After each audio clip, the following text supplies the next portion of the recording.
These are the events that occurred on Wednesday, March 7th, around 7:35 in the morning, from my father, Jorge Acuña's perspective. Um, my father came downstairs, as he always did, to walk our dog, Lucy, so that she could go out on her daily walk.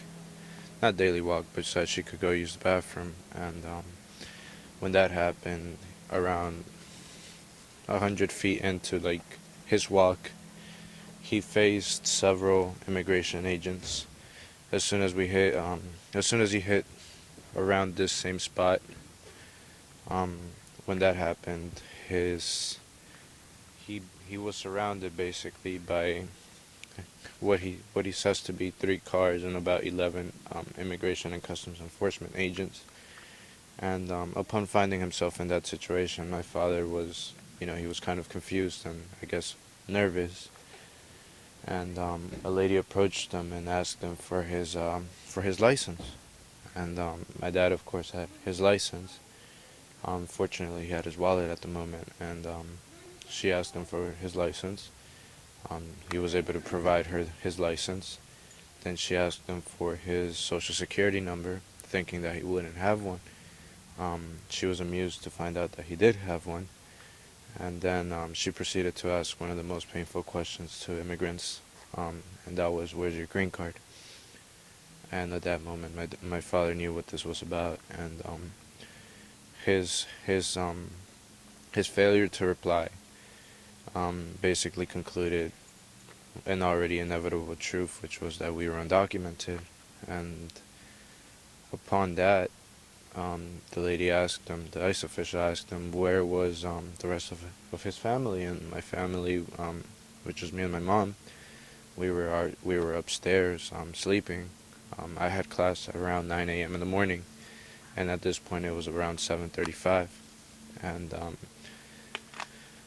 he did what he had to do. He told them that we were inside the house and that we were sleeping. The lady proceeded to tell him to go and wake us up and to bring us downstairs because we all needed to talk. And when that happened, he started going back into the house. The ICE officials, of course, followed, and trying to think of how his perspective would have been. He must have been distraught about what was going on. And at this point, he came back into the house. Everybody was following him. The cars were parked, and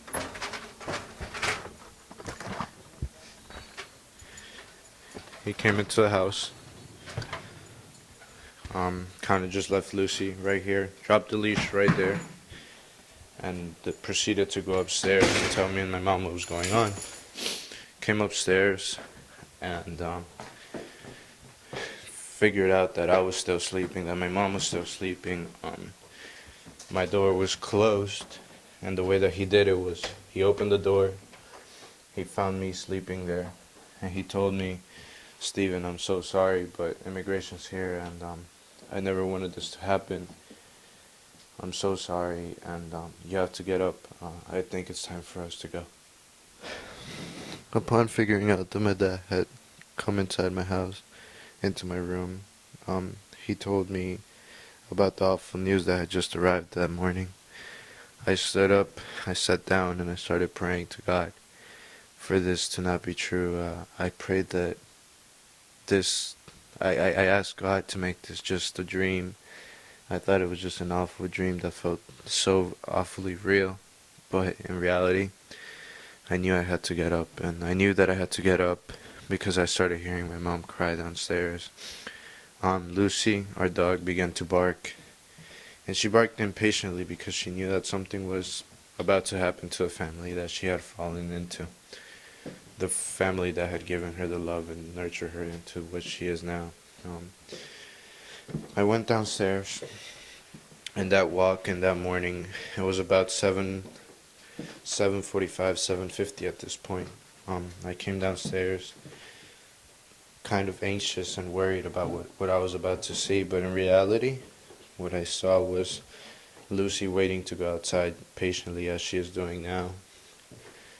Um, but what really made everything completely different was seeing my family and 11 ICE officials in different places around this living room area.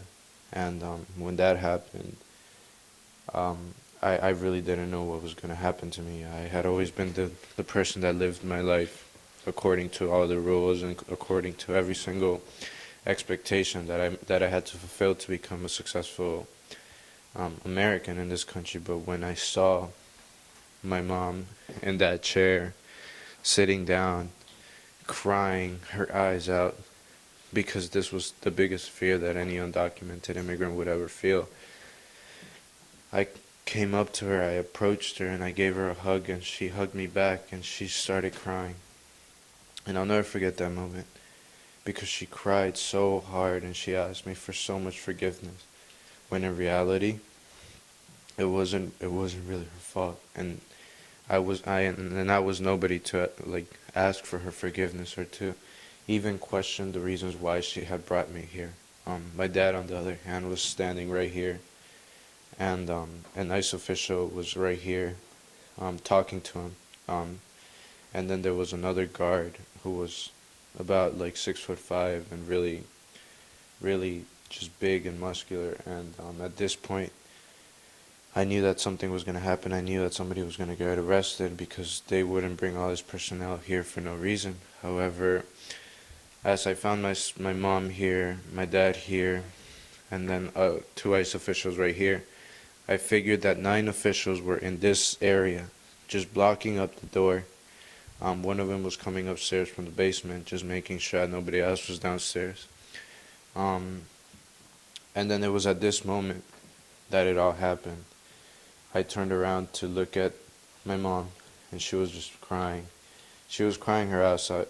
She was crying her eyes out in hopes that this wouldn't happen, that this was, like I said, a dream, that this wasn't the reality that we had come to achieve here in this nation.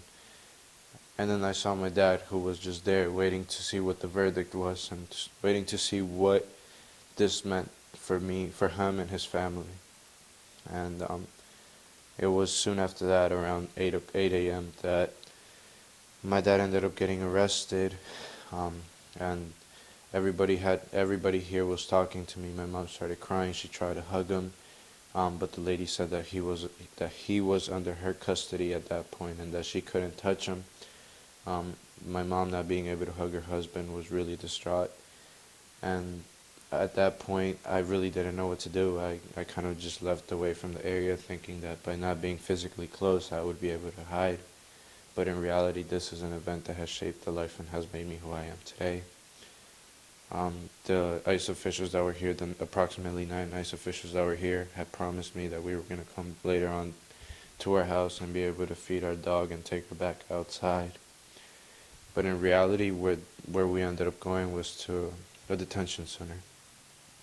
When we arrived to the detention center, we figured out that the truth that they had told us here and the little bit of hope that they had given us was not only a trap, but it was only to make sure that we didn't go insane at this point. I guess that as their job, they understand what they are doing to these families that haven't done anything. Call it what you want to call it, but me and my family came here for the right reasons, and we came here for the fact that we were just trying to come here to save our lives and to make sure that none of this, that we would be able to live a life, not only a good life, but to be able to have a life, to be able to survive. And it wasn't until later on that day that I saw my life just coming to an end. I thought that it was going to be all over. And soon after my dad's arrest, my mom started crying, and I started researching what this really meant, what was really going to happen, and what were my possibilities, what I could do, and should I talk to a lawyer, should I run away, what was I supposed to do? And in that moment, I had to make a decision, and me and my mom decided that we weren't going to hide anymore. Upon our departure from our house, we were able to find out what that meant. And what that meant at that detention center was our deportation. And me and my mom ended up getting arrested later on that day at around 5:30 p.m. And around 8:30 p.m. we were arriving at a jail cell in the Eastern Shore. My dad and I were placed into maximum security cells, and my mom was placed into the female part of the jail. It was there that I spent the 6 most awful days of my life.